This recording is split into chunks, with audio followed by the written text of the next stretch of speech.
র্যাবের একটা ব্যাটালিয়ন আমাকে প্রোটোকল দিয়ে নিয়ে আসছে, কত লক্ষ মানুষকে ঠেলে লাঠি চার্জ করে রক্তাক্ত করে যে আমাকে আনা লাগছে, এটা বোঝানোর মতো না যদি আপনারা না দেখতে পেতেন। পেকুয়ার ভাইয়েরা, তোমরা আজকে ইতিহাস গড়েছ।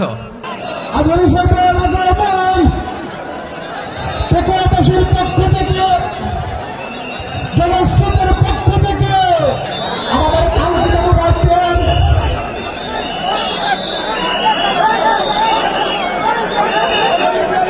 আমরা দৃষ্টি আকর্ষণ করতেছি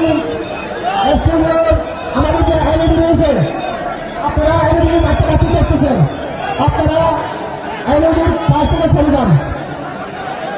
এলইডি যদি কোনো এলইডি স্টার্ট হয়ে যায় আলোচনা শুনতে কষ্ট হবে।